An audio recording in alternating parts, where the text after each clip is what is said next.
Dahil nagdi-devotion na tayo, bawat isa ay nagdi-devotion. So today is tuturuan ko kayo kung paano mag-analyze ng Bible. So kung ano yung mga dapat natin isalang-alang para hindi tayo magkamali sa ating ituturo.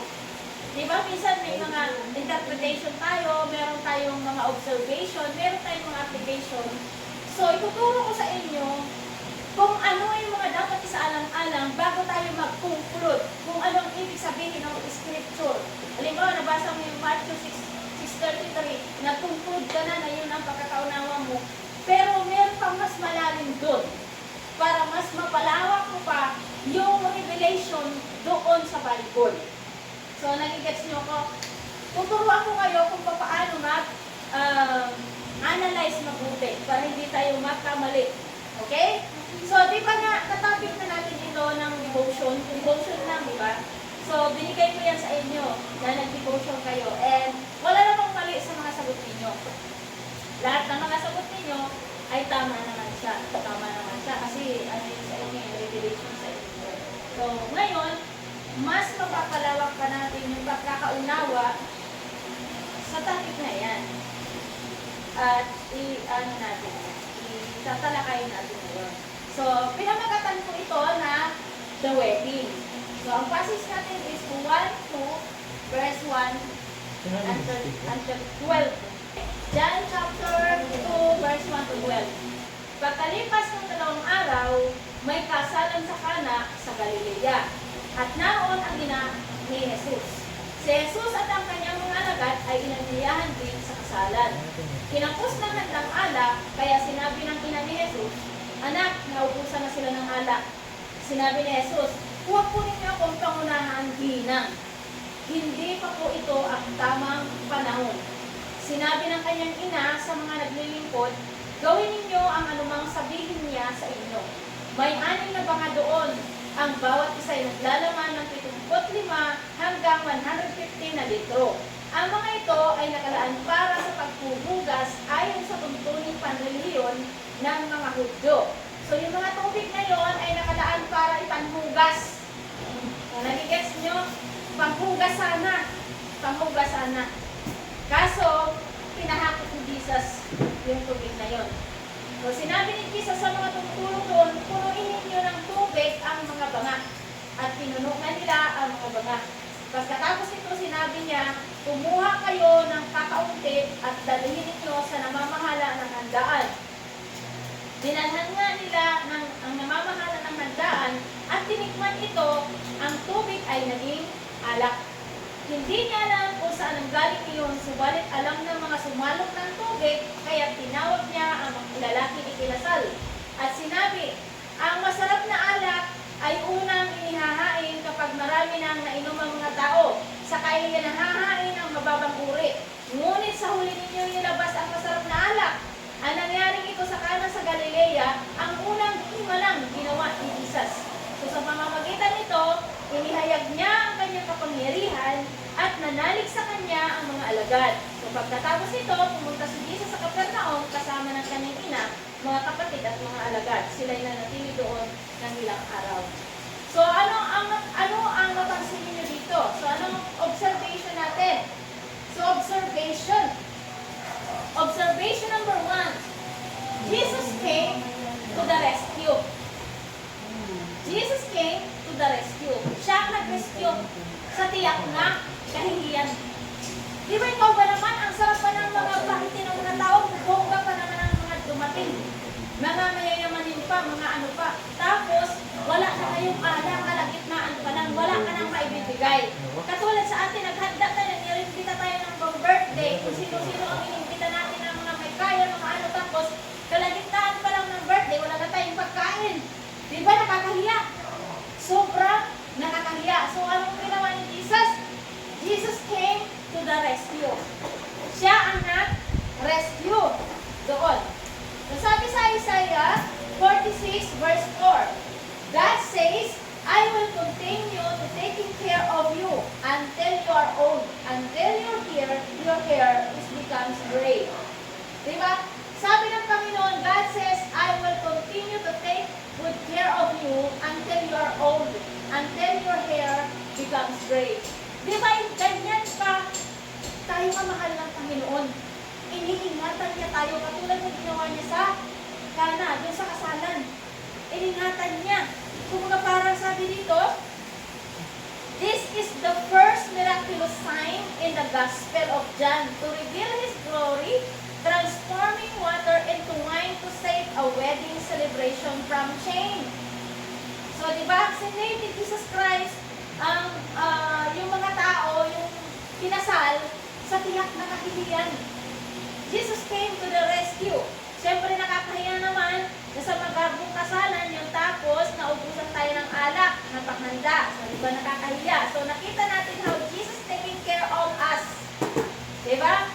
May mga instance na nasa peligro tayo na hindi natin alam, katulad nung ikinasal, nasa peligro pa lang sila sa kahihiyan. Hindi nila alam na mapapahiya pala sila that time. Pero hindi nila alam na ang Panginoon ay nauna na para sila ay tulungan. So, ganun din sa buhay natin. Sa buhay natin na ito, minsan hindi natin alam na may mangyayari pa ng masama, pero nandun na ang Panginoon, nauna na doon para ikaw ay ingatan. Tulad na nga lang nangyayari sa akin, nabangka ko doon ng nauna na ang Panginoon doon, na kung hindi nakaharang na bakal tayo, baka nakawasak na yung aking e-bike o yung mukha ko doon nakawas, pati yung gate wasak. O diba? Kasi nga ang Panginoon nauna nang nag-aano sa atin, nangangalaga sa atin. Para bang tayo ay mga anak niya, na kung totoo talagang anak niya tayo, na kung tayo ay magulang, may anak tayo na naglalakad pa lang, iniingatan niya tayo. Diba yung anak mo naglalakad pa lang, nauna na yung kamay mo doon, baka mamutok siya o baka malaglag siya. So, ganun mag-ingat ang Panginoon. So, nakita natin dito yung kung gaano kabuti ang Panginoon. Yan, ayan. So, nauna na ang Panginoon na saluhin ka, baka mapahama ka, o masaktan ka, o mapahiya ka. Ayan, sabi nga niya sa Isaiah, God says, I will continue to take good care of you until you are old. Hanggang sa tumanda ka. Diba? Hanggang sa tumanda ka. Hanggang sa ang buhok mo ay pumutik na. Iniingatan ka ng Panginoon. Sino mag-aakala ng 40 anyos ka na niyang iniingatan, 50 anyos ka na niyang iniingatan? Diba? Hindi mo ba alam na marami ng beses kang pwedeng ma-aksidente? Marami ka ng beses na pwede ka nang mahuldak ng mahuldaker. Marami kang beses na pwede kang malaglag sa kung saan, pero hindi mo yun naranasan. Kasi hindi mo alam na iniingatan ka na ng Panginoon. So, amen? So, ganyan ang Panginoon. Nauuna na. Ganyan, nauuna na ang kamay niya. So, number 2. Number 2 na observation dito. Jesus demonstrates His power as our Savior. So, this event served a glorious revelation demonstrating God's power and the abundance of a new covenant in Christ, which brings a new life and hope. Patingin mo, nagpapakita na dumating na ang ating Kristo or Savior. Savior, tagapagligtas, hindi lang ng ating soul, but tagapagligtas din siya sa tiyak ng ating kahihiyan. Diba, minsan may time na magpapahiya na sana tayo, pero biglang may something na nangyari. Ang Panginoon yun. Napigilan ka niya na huwag kang mapahiya o baka matatapilo ka sana at magtutuwad-tuwad ka sana dun sa daming pero ang Panginoon iningatan ka, kaya hindi ka natapilong. Diba ganon? Iningatan ka ng Diyos sa tiyak na kahihiyan. So, ito yung hudyat na ito ng pagsisimula ni Jesus Christ sa kanyang public ministry para ipakita sa mga tao yung kakayahan at kapangyarihan niya as a Savior of humanity. So, nakaya niya i-sustain ang kakulangan ng mga tao sa pamamagitan ng himala. So, sa pamamagitan ng himala, napupunan yung ating mga pagkukulang. Yung ating mga pangangailangan napupunan dahil sa himala ni Kristo. Dahil dito sa ginawa niya, yung wedding sana na mauuwi sa pagkadismaya at kahihiyan ay napalitan tuloy ng tuloy-tuloy na kasiyahan. Kaya dahil dito, nanampalataya sa Kanya ang Kanyang mga alagad. Kasi ano pa lang yan eh, nag-uumpisa pa lang that time si Jesus Christ. So tinatawag pa lang niya, katatawag pa lang niya kila Pedro niyan. Kumbaga parang wala pa sila Pedro, wala pa silang masyadong nakikitang himala that time. So sabi dito, sa number 3, observation number 3, when God wants to show His power, He will allow some problem to solve. Before the blessings, there is always a breaking. So tingnan natin, di ba? Di ba sabi dito, Mary initiate the problem to Jesus, saying, anak, naubusan na sila ng alak. And the opportunity to perform miracles came. Lagi talagang may breaking before the blessing. Lagi talagang mayroong problema na dapat i-solve. So, paano mo naman nararanasan yung blessing kung hindi ka nagdanas ng paghihirap? Paano mo ma-appreciate yun? Kung halimbawa, nagkaroon ka ng maraming pera, paano mo ma-appreciate na marami kang pera kung hindi ka nagdanas ng kahirapan, ng kakapusan? Diba? Before the blessing, there is always a breaking. There is always a problem to solve. So kapag pag-perform na himala ang Panginoon, nag-aalaw siya ng isang problema para maipakita yung kapangyarihan niya. Halimbawa, gusto din Diyos na ipakita sa iyo yung kapangyarihan niya, iaalaw niya ang isang sitwasyon sa buhay mo na parang imposible. Minsan, nandyan na yung sakit, karamdaman, minsan, dumadating ka nga sa time, may cancer, whatever, pero gagaling ka din. Kasi sinusubukan, pinapakita lang yung kapangyarihan ng Panginoon kung paano niya isusurvive ka sa ganong sitwasyon. So, observation number 2. Number 4, God's timing is essential. Sinabi ni Jesus, huwag po ninyo akong pangunahan, hindi pa ito ang tamang panahon. O hindi pa raw ang tamang panahon. So bakit sinabi ni Jesus yun na huwag po ninyo akong pangunahan, hindi pa ito ang tamang panahon? So pinapakita dito na mahalaga sa Diyos ang tamang timing. Madalas ang tao, tulad ni Mary, na nagwo-worry. Diba tayo ganyan? Nag-aalala na kaagad, naku, baka mamaya ganito ganyan. Baka, wala tayong panggastos, wala tayong kakainin bukas. Diba? Worry lang tayo. Hindi tayo makapaghintay. Ano na tayo na matanggap natin yung ating mga pinapanalangin. Diba? Kaya sabi ni Jesus, hindi pa ito ang tamang panahon. So, mahalaga sa Panginoon ang God's timing. God's timing. Kapag may pinapanalangin ka, nagmamadali ka bang matanggap? Dapat maghintay ka. Sa tamang panahon yan, ipagkakaloob sa iyo ng Panginoon. Halimbawa, gusto mo magkaroon ka ng kotse, hindi ka pa namarunong mag-drive. O katulad niyan, ibinigyan ka na ng drive, ng kotse, tapos ibinangga mo naman, dahil hindi ka marunong. Wrong timing. Diba? Wrong timing. So, dapat, magtitiwala tayo sa tamang timing ng Panginoon. Kung may pinapapanalangin tayo, maging lang tayo, relax tayo na maghintay. Darating din yun sa tamang panahon na talagang kalooban na ng Panginoon. So, observation number 5. God will call us the way He look at us. Why Jesus called His mother Maria as a woman? Diba sinabi niya kanina, babae or ginang? Hindi pa ito ang tamang oras. Bakit niya yung sinabi? Bakit niya, wala pa siyang respeto sa mama niya? Diba? Bakit ganun ang pagkasabi niya kay Maria? Woman or babae, ginang, hindi pa ito ang tamang oras. Sabi niya, woman, why does this concern us? Jesus replied, my hour has not yet come. So bakit niya sinabi at tinawag niyang babae ang kanyang ina? So, diba? Sabi dito, God will call us the way He look at us. Kung halimbawa, diba, mayroon kang anak, may bunso kang anak, pag natutuwa ka sa kanya, tinatawag mo ba siya sa pangalan niya? Minsan hindi, diba? Halika dito, bunsoy. Halika dito, bunsoy. Halika dito, pan. Iba ang itinatawag natin. Katulad din ni Haring Gabi. Diba si God, the Father, sobra yung pananalig niya sa Panginoon. Sobra yung pagsunod niya sa Panginoon. Kaya tinawag na niya si Haring David na, ano yung pagkatawag niya kay Haring David? Tinawag niya na, a man after my own heart. Sinabi niya, a man after my own heart. Hindi niya tinawag sa kanyang pangalan, but tinawag niya, a man after my own heart.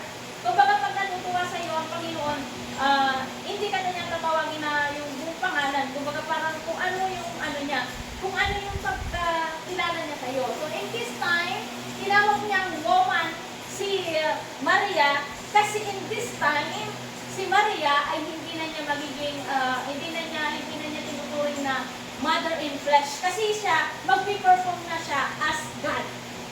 Magiging Diyos na siya dito si Jesus Christ. Nag-umpisa na siyang ipakilala niya yung true identity niya na siya ay Diyos. Diba? Diba tao siya? And then, gagampanan na niya yung pagiging Savior niya. Gagampanan na niya yung pagiging Lamb of God niya. Kaya ang tawag na niya sa kay Maria is woman, na ang ibig sabihin is Madam, higher respect. A mother of all believers. Yan. Kaya parang sabi nila, bakit parang pag mali ang interpretation mo, mamamali talaga yung pagkaano mo. Maiisip mo, bakit niya tinawag na babae? Bakit niya tinawag na babae ang nanay niya? So, woman, it signifies mother of all believers. This moment, ang tingin ni Jesus sa kanya ay hindi na nanay sa flesh, hindi na nanay sa laman, kundi spiritual mother of all believers of Jesus Christ, kasi malapit na yung oras niya upang gampanan ang tunay niyang pagkatao bilang Kristo o Savior, bilang Diyos. So in John 19 verse 26, inulit niya ulit ito, tinawag niya ulit na woman o si Mary.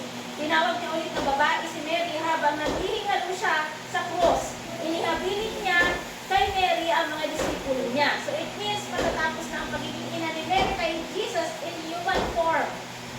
In human form. Dahil babalik na ang Panginoong Jesus in His identity as God. So, sabi dito, woman means madam or binang, yung pinakamataas na respeto. Kaya kung minsan, pagka hindi ka talaga hindi mo talaga inaral kung paano mo siya i-interpret, magkakamali ka. Iisipin mo pa, pag binasa mo lang, bakit may tinawag na babae yung mama niya? Mama niya yun eh, wala ba siyang galang, wala ba siyang respeto. So, ibig sabihin pala nun, magta-transform na siya into Panginoon. Di ba, ano siya, nasa katawang tao siya. Nag-perform na siya ng miracle. So, mag-aano na siya, mag-identity na siya na God, Diyos. Kataas-taas ang Diyos. So, and then si Mary ay magiging nanay na ng mga believers, yung mga nananampalataya kay Jesus. So, paano pa niya yung tatawagin nanay? Ikaw ba naman? Ikaw ang kataas-taas na tatawagin mo nanay si Mary. Kasi Mary is tao lang. So, magiging ano na kasi siya dito. Magiging Diyos na kasi siya dito. Iaano na niya yung pagiging Diyos niya. So, sabi dito, in John 19 verse 26, when Jesus saw his mother and the disciple whom he loved standing there, he said to his mother, "Woman, behold your son." Then he said to the disciple, "Behold your mother." And from that hour, the disciple took her to his own home. So, ibig sabihin, yung pagtawag niya nung kay Jesus, kay Mary ng babae doon sa kasalan, hindi lang yun hindi lang yun isang beses. So, naulit pa ulit nung nagtuhingal mo siya sa cross. So, kaya dito natin mapapatunayan na ang sinabi ng babae, ng pagkatawag niya woman, it means signifies ng mataas na paggalang, or ito yung katungkulan ni Maria bilang siya yung magiging ina ng lahat ng mga believers ni Kristo. Okay, so I hope na may naintindihan tayo. Okay, so dumako naman tayo sa interpretation. So lagi natin tatandaan kung ano yung mga dapat natin isaalang-alang para tayo ay ma-analyze natin mabuti ang salita ng Diyos at hindi tayo masabihan na ito, patakak ka lang dyan, wala ka na marunod. Dapat talaga ma-analyze mo mabuti yung salita ng Diyos para tama dalawa. Amen? So, number one interpretation, why it is mentioned. So, bakit nga ba nabanggit ito? Bakit kailangan mabanggit pa ito sa Bible? Bakit kailangan mabanggit pa yung kasalan na ito sa Bible? Kasi ito yung pinakaunang himala na ginawa ni Kristo bago siya sumabak sa public ministry. Yung himala na yun yung public talaga na ginawa niya. Pinakaunang public na ginawa niya para maipakita na niya. Di ba, tago lang kasi na ilang taon siya na normal na tao. Tapos ngayon, ihahayag na niya na siya yung Lamb of God. So, kaya na-mention siya kasi napakahalaga niya. Yan yung kauna-unang himala na ginawa ni Kristo bago siya mag-public ministry. So, number 2, what is the core of the issue? Ano yung issue? So, ang issue dito is kinulang ng handang alak, kaya si Jesus turned the water into wine. So, lagi natin isa sa alang-alang yung mga tanong na yan. Sa pag-i-interpret natin ang Bible, isa sa alang-alang natin yung mga tanong na yan. O, number 3, what is the main focus of the topic? So, isa sa alang-alang na yun, ano ba yung pinaka-main focus ng topic? Okay, bago na yung mag-conclude sa Bible, di ba? Pag may nabasa tayo, bago tayo mag-conclude, isa alang-alang natin, bakit nga ba yung nabanggit? Bakit nga ba, ano ba yung issue? Ano nga ba yung pinaka-topic? So, what is the main focus of the topic? So, ang main focus ng topic is to encourage or encouraging faith of the disciples and encourage believers to trust in Jesus' ability to transform their lives, turning their fears, pain, and weaknesses into faith, purpose, and strength. So, pinapakita dito na kaya yan, ang pinaka-main focus dyan ng topic na yan is para maipakita ni Jesus Christ yung kanyang kakayahan, yung kanyang abilidad, yung kanyang kapangyarihan upang maniwala at manampalataya sa kanya ang mga tao. Okay? Upang manampalataya. So, manampalataya na sa kanya, unang-una ang kanyang mga piniling disipulo. So, nag-i-start pa lang sila manampalataya kay Jesus Christ. So, dadako tayo sa question and answer. Kailangan natin matutunan ito. Ito mga bagay na ito kasi para hindi tayo magkamali sa ating ginagawa devotion. So, tatandaan natin yung mga dapat isalang-alang na naiintindihan nyo yung mga dapat isalang-alang bago tayo mag-conclude. So, question and answer. Who is the writer of John 2? Sino yung nagsulat ng John 2 verse 1 to 12? Who is the writer? Sino yung nagsulat? Sino yung nagsulat? Dalawa yung Juan dyan. Dalawa yung Juan sa Bible. Sinong Juan?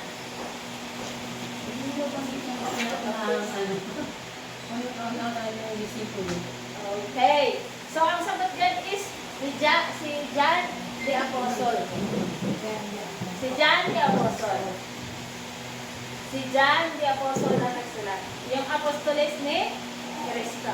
Si Juan na nagsulat niyan. Okay? So, number 2, katanungan. Para kanino ang sulat? So, para daw kanino yung inscription na binasa natin tungkol sa kasalan? Para daw kanino yun? Bakit? Iba isinulat. Para kanino? Sino ang dapat matuto?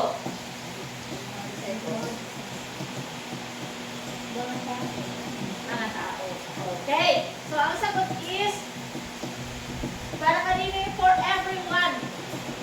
So, John the Apostle wrote the entire Gospel of John to record the signs and events of Jesus' ministry to show that Jesus is the Son of God, so that people will believe in Him.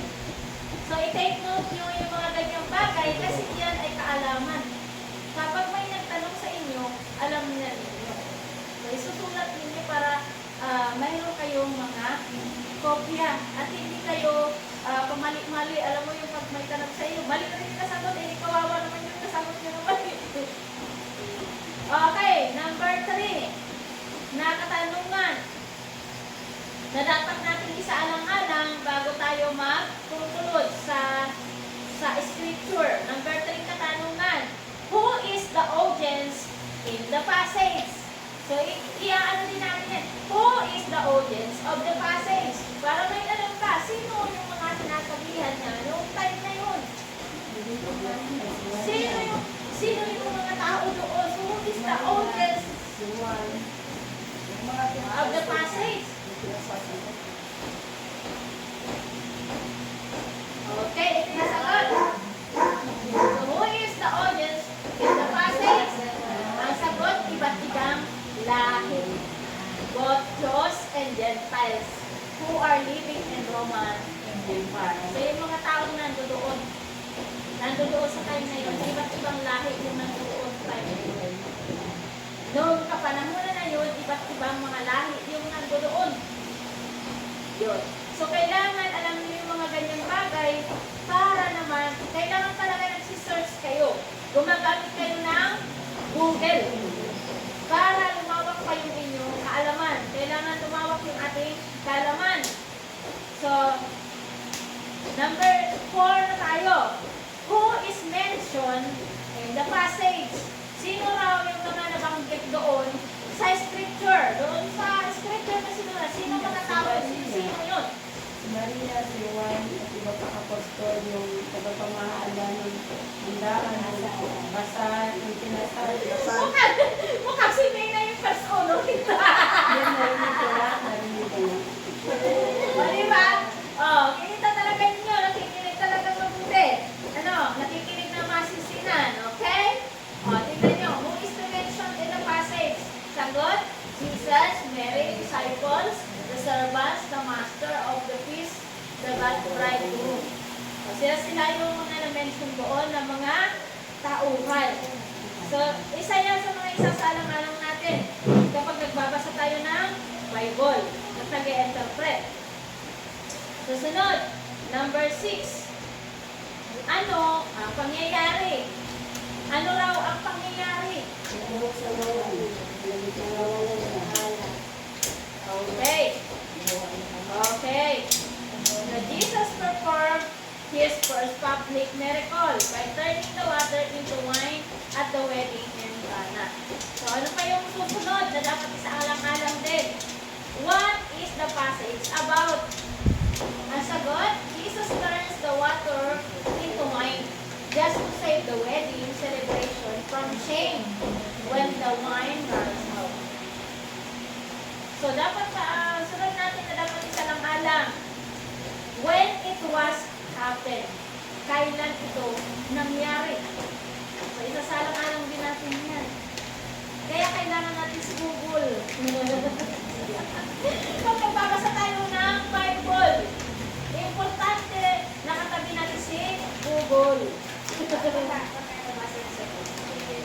I-search mo kung ano yung gusto mo lang na malaman. Sasabihin mo doon mismo. At natalino si Google. Nasagot siya ng ano ba yan? Oo, nasagot siya. Oo. Malalaman mo yan. Sa sulat lang. Pwede rin, oo. Meron din sang, yung kung marunong tayo. Ayan. When it was happened, kailan daw ito nangyari? Ito yung sagot. Kailan nangyari? On the 3rd day of the first week of Jesus' public ministry. So, sa ano daw? Sa ikatlong araw. Ikatlong araw. So, dapat din isalang-alang where it was happened. Saan ito nangyari? Saan daw nangyari? Saan daw located? Okay. Ito yung sagot. Yan. Ayan yung sagot. Located in?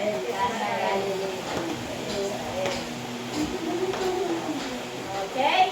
So, yan ang mga dapat nating isalang-alang bago tayo mag-conclude sa ating mga binabasa. So, nag-guess ninyo kung ano yung mga dapat isalang-alang? So, yan ang mga dapat isalang-alang. So, ano nga ba ang ating natutunan? What can I we learn in the passage.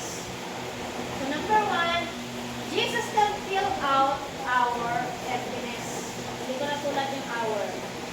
Jesus can fill out our emptiness. Number 2, when you dwell in His presence, there is no lack. Walang pagkukulang, walang kakulangan. Number 3, He can cover and shield us to our shame. So number 4, He can turn our miserable life into a great message. So sinasabi dito, ang matutunan natin, na sa pamamagitan ni Jesus Christ, napupunan ang ating mga kakulangan. Napupunan ang ating mga pangangailangan. Sa pamamagitan ni Jesus Christ. So Jesus did not came here on earth not just to save our soul, but also to fill our emptiness in life.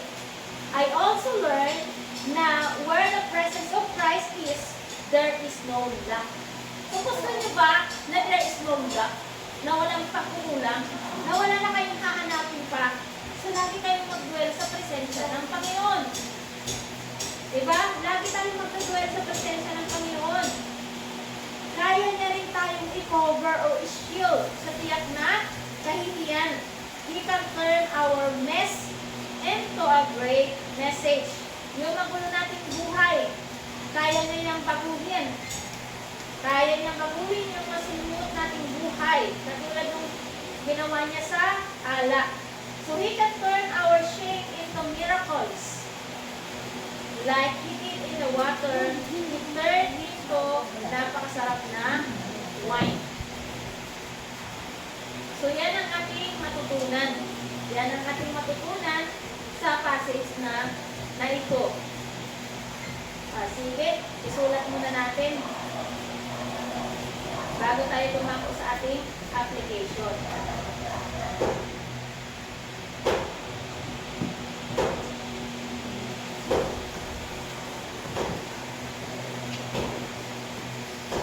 So, nakatapos na ba?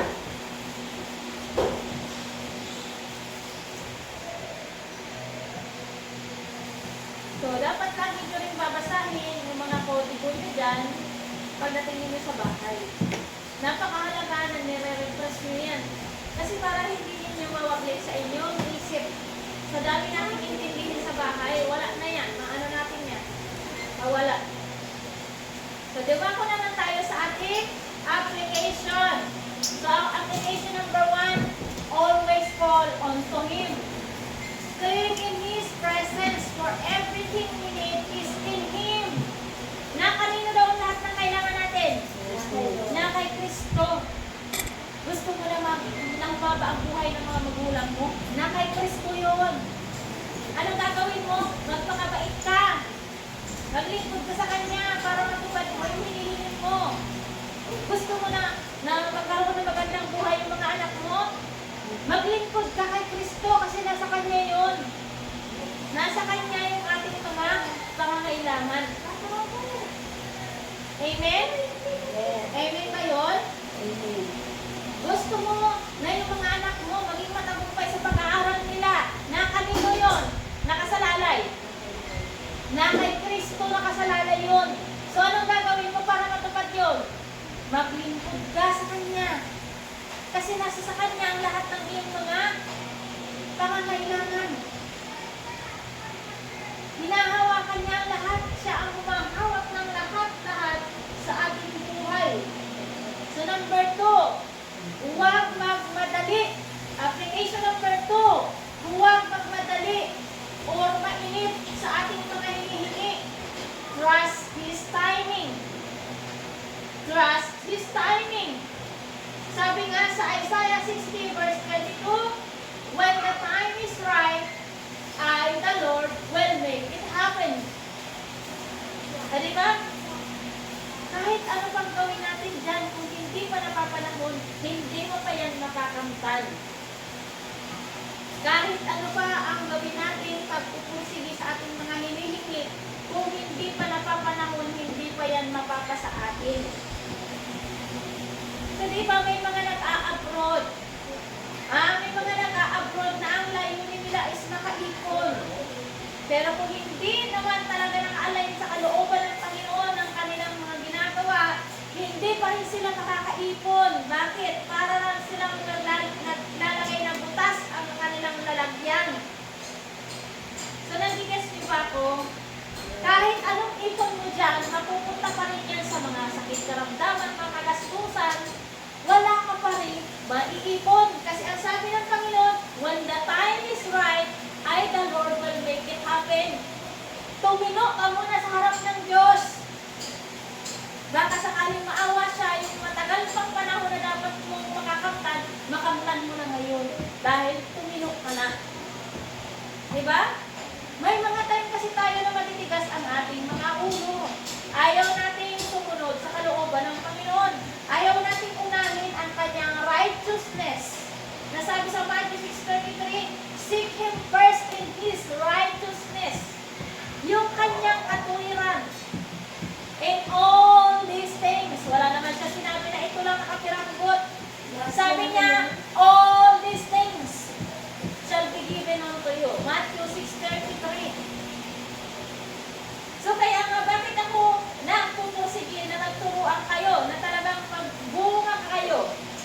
Bakit ako nagpupursige na magbunga kayo? Dahil sa pagbunga nyo, namumunga rin ako. Oh, yun, ganun talaga yun.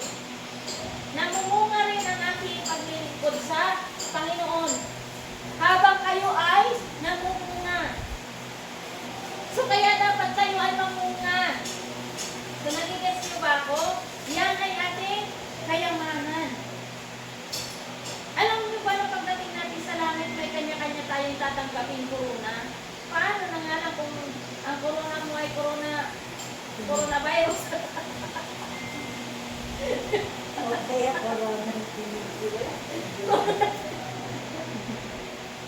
Masarap nakatanggap ng corona talaga na galing talaga sa Panginoon. So sabi ko nga, Lord, kahit hindi na ako makatanggap ng corona, okay na lang sa akin kasi sabihin mo lang, well done, my good and faithful servant. Welcome sa ating kaharian. Diba, makasama mo lang si Jesus Christ, makasama mo lang sa buhay na walang hanggan, sapat na yun, kahit hindi ka nakurunahan. Pero ang totoo, mayroon talagang mga corona na magkakaiba na ibibigay sa bawat isa na maliligtas ayon sa ating mga gawa. So kung titingnan natin ang Bible, malalaman natin dyan kung ano-ano mga klaseng mga corona yon na ipuputok sa ating pagdating natin doon sa langit. Ngayon, mayroon tayong iisang uniform doon. Yung uniform na yun yung linong puti. Saan magagaling yung linong puti? Sa iyong mga mabubuting gawa. Kaya kung wala kang mabubuting gawa, palalabasin ka dahil hindi ka naka-uniform. Wala kang damit na kasuotang pangkasal. So yun na nakasulat sa Bible. Ang ginagawa natin na mabubuti na nagsisakripisyo tayo sa paglilingkod sa Panginoon, yun ang ating magiging uniform. So sabi nga sa Bible, meron daw doon nakapasok na hindi naka-uniform. Anong ginawa? Tinapon sa kadiliman. Anong ginagawa niya dito? Bakit hindi siya naka-uniform? So ibig sabihin na nagpalataya sa araw at gabi sa Panginoon. Nagbasa ng Bible pero hindi na sa buhay. Bagsak ang application. So wala siyang uniform, wala siyang gawa. Bakit? Bakit gano'n? Bakit bagsak? Kasi si Satanas, ang mga kampo ni Satanas, nagdadasal na nanampalataya sa Diyos. Di ba maraming tao napunta sa simbahan, pero hindi lahat ng mga yan ay kay Lord. Ano lang ang pagkakaiba ng tunay na para sa Panginoon? Ang pagkakaiba is gawa. Gawa lamang. Application. Doon magkakaiba. Kasi si Satanas, nananampalataya, nagdadasal, nagsisimba, alam ang salita ng Diyos. Ganon din naman tayo. Nanampalataya, nagsisimba, nagdadasal, alam ang salita ng Diyos. So parehas. So saan tayo magkakaiba? Saan magkakaiba? Sa application. Sa gawa. Sa pagsasabuhay. So sikapin natin na talagang isabuhay natin, may makakita man o wala. Masakit man, masakit man, lunukin mo lahat. Linunok mong lahat ang iyong mga pride. So, ganun talaga yun. Kailangan natin